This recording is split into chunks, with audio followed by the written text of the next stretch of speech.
Hi there, and welcome to Expense6. We're excited to help you get your finances organized. Let's walk through the basics together. When you first log in, you'll see your home screen with a card under your name. This is a work zone. What are work zones? Think of a work zone as a separate folder for a specific part of your financial life. Most of us juggle different financial hats. We have personal expenses, maybe a small business, a side hustle, or shared household expenses. Instead of mixing everything together in one confusing list, Expense6 lets you keep each of them separate. This gives you incredible clarity. Let's create one now. Press Create New Work Zone.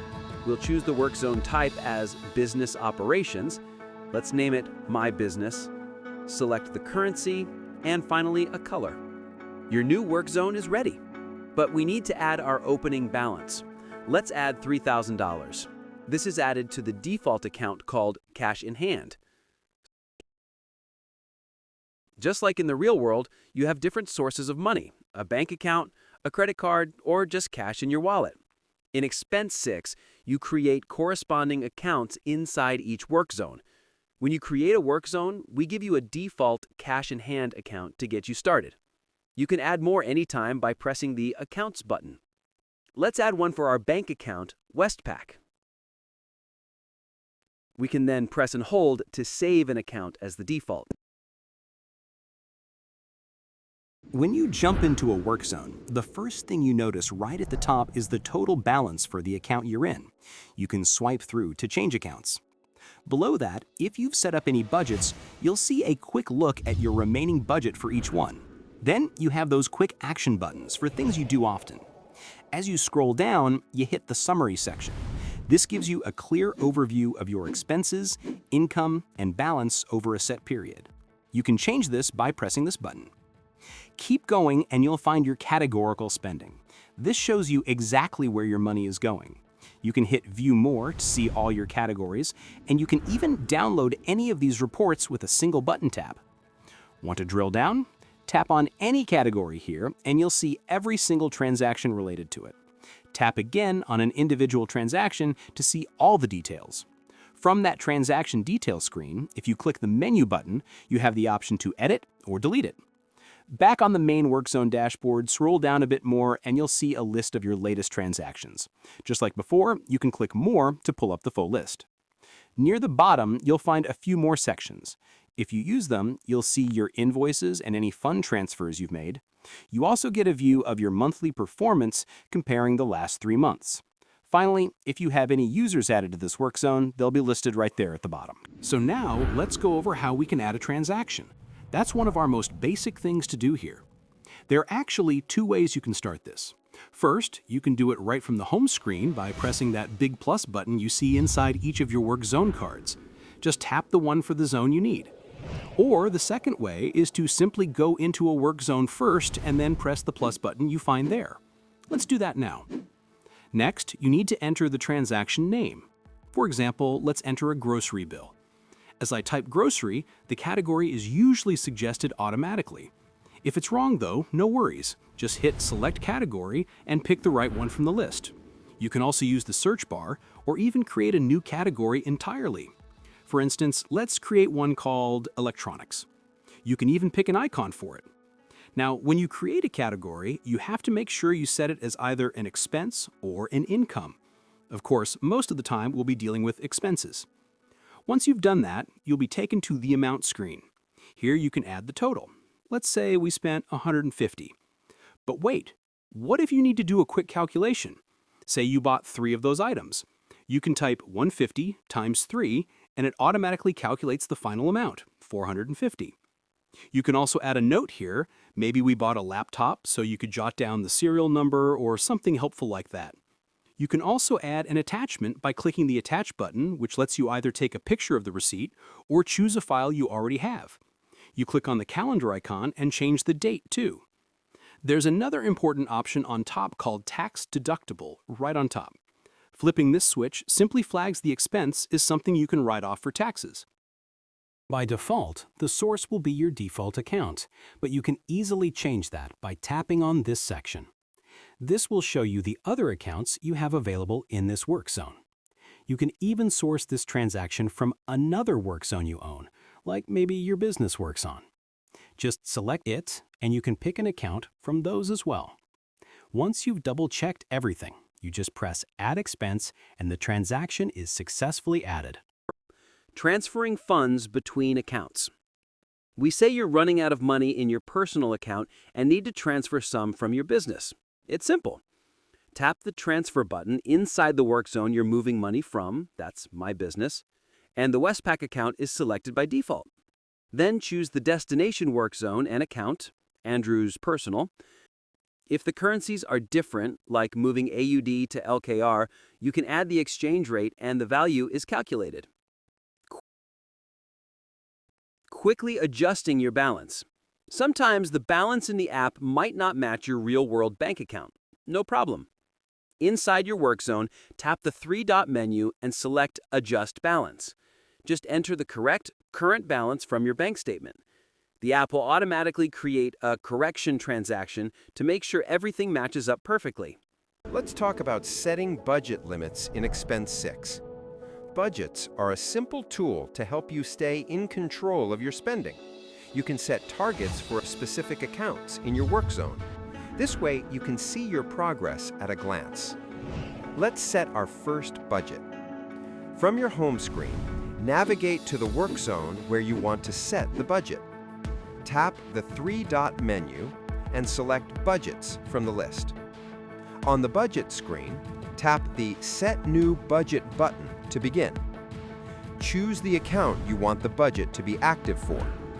Enter the total amount for your budget. This is the maximum you aim to spend for the account. If your budget is for a specific period, like a vacation or a monthly goal, enable the toggle for Has a specific date range.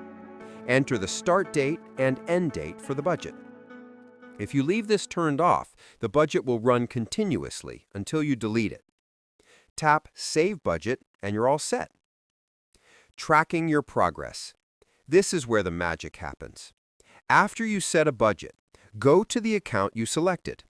You will now see a progress bar directly under the account name. This bar gives you an instant visual update on your spending. It shows you how much you have spent against your total budget. This real-time feedback makes it easy to know if you're on track or need to slow down your spending. Do you forget bill payments or to log a recurring transaction? The Reminders feature in Expense6 is your personal financial assistant. You can use this for almost anything: recurring bills, regular income, or future one-time payments. Let's set up our first reminder. First, open the three-dot menu inside the Workzone your reminder belongs. Then tap on My Reminders. This is your central hub for all scheduled financial tasks. Tap the Set New Reminder button to get started. First, tell the app if this is an expense or an income. For this example, we'll be setting a reminder for a bill, so we'll leave it on the default expense. Let's give it a clear name so you know exactly what the notification is for. We'll call this one Monthly Internet Bill. Next, set the first trigger date, the day you want the first reminder to appear. Let's choose the first of the month. Then set the frequency. The default is never for one-time reminders, but since this is a monthly bill, we'll change it to monthly. Select the account the money will come from. Our default cash in hand is already selected, but let's select Westpac, which is the bank account. Choose the category this expense belongs to. We'll select our Internet and Phone category. Finally, enter the amount of the bill, $75. That's it. Tap Save and your reminder is now set and active. You can always come back here to open it, make changes, and press Update. How reminders work. When the scheduled time is up, you'll get a notification on your home screen. When you tap the notification, you have two simple choices. Add as expense. With one tap, all the details you just entered are instantly logged as a new transaction. This usually acts as a reminder to do the real transaction too. If you've already logged it or want to handle it later, you can simply ignore the notification. The app won't log anything and will just remind you again at the next scheduled time. And that's all there is to it. Expense6 has a fantastic feature for collaborating. You can share any Workzone account with a partner or a friend. To do this, go inside the Workzone you want to share, tap the menu, and select Team Access. First, you need to decide which specific account within that Workzone you want to share. Remember, the person you invite will only have access to that one account and can directly add transactions to it. Now, you need to get the Expense6 user ID of the person you want to add. Your user ID is found in the main menu on your home screen. If you click Share, you'll see a shareable QR code and the actual user ID number. So you can either type or paste that user ID into the field to send an invite. Alternatively, if your friend is right there with you, use the Scan option. Just tell your friend to open their side menu and let you scan their QR code. This automatically sends an invitation to them. Once they accept the invitation, they'll be added to the shared account. You'll know a Workzone is shared because a little shared icon will appear. From the Workzone screen, tap the Invoice button. This is your hub for creating invoices, quotes, and receipts. To start, let's press the plus button to create a new invoice. You'll see the account is set to your default and the date is today, but you can change these if you need to. First things first, let's add your business details. Tap on Select Company. If you run multiple businesses, you can save them all here. For now, let's create a new one. We'll enter the company name, say Paradise Gardening. Next, we'll add the ABN number. Let's add a business address. Add your email address and a phone number. You can also add your website. If you have a logo, you can upload it here to give your invoice a professional touch. Let's do that now. You can add a prefix to your invoice. Let's have INV. Perfect. Now we just tap on Paradise Gardening to add it to the invoice. Next up, we need to add a customer. Tap Select Customer. Your saved clients will appear here over time, but let's add our first one. Let's add our customer's name, Sarah Jones, and her billing address. Great! Now we have our first saved customer. Let's select Sarah. Optionally, you can add a footer with your payment details. Let's create a new one called Payment Info. We'll add our bank details along with a quick thank you note. Now, let's add the services we provided. Tap Select New Item. Just like with clients, you can save a list of your regular services. Let's create one called Lawn Mowing and set the unit to hour. We can add a description if we like. Hit Save. Now we select Lawn Mowing. Let's say we did 2 hours of work at a rate of $55 per hour. That's the unit price. We can add a discount if needed by pressing the toggle. Press Add, and it's inserted right into the invoice. Once all your items are in, you'll see the total. You can add a final discount to the whole invoice if you wish, or add VAT. When everything looks good, just Save Invoice. Open the just created invoice card. The app now generates a professional PDF. From here, you can tap the Share button to send it straight to your client by email or WhatsApp. Now, the great thing is, you can track payments directly against this invoice. Let's press Add Payment. The invoice number is already linked.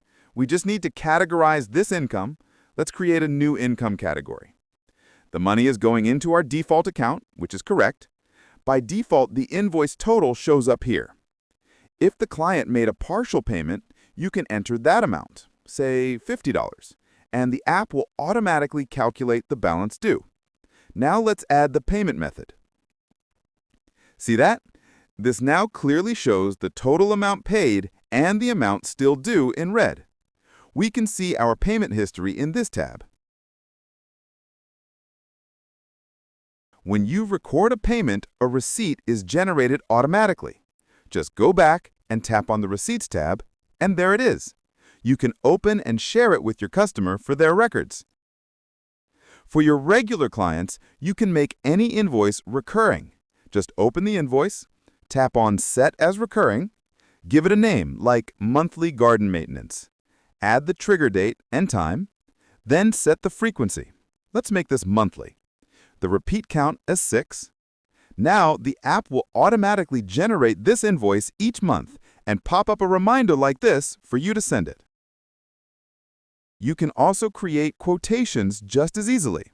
In the Quotations tab, once a client approves your quote, you can open it and tap Convert to Invoice, and all the details are transferred over instantly.